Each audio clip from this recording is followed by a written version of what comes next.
Ayun guys. At yung aking Ay, nag-iba ng position si Charis. Alam na bibidyohan, iniba niya yung position niya.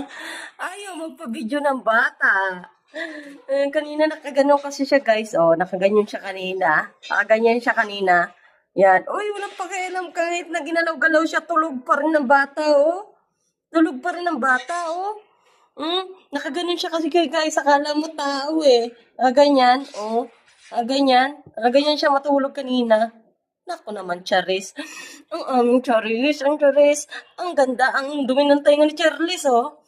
Naku, hindi ka pa rin nalinisan ng tenga, bebe.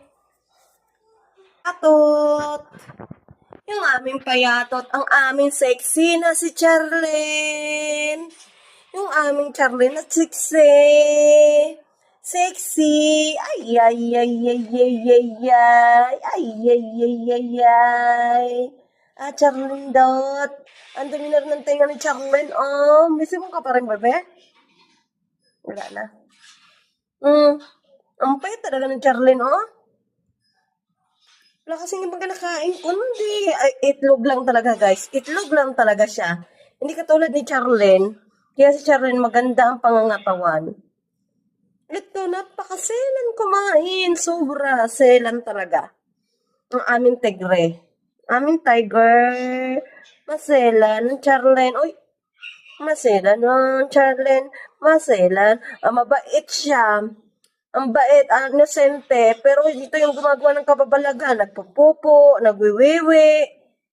Si Charis naman, makulit, pero sa labas talaga siya. Si Charis, ayaw niya talaga sa CR magwiwi, pero ito nawiwi to sa CR, tsaka napos sa CR. Pero kapag umaga, talaga sa basahan siya. Pag walang basahan, maghahanap ng ibang pwesto. Charlene, nililibak ka, Charlene? Tulog na. Kawawa naman, ginising na naman ni Mamo ang bata. Ginising ni Mamo ang bata. Oh, pagbalik ni Mamo, malaki na yan mga yan. Tulog lang, tulog.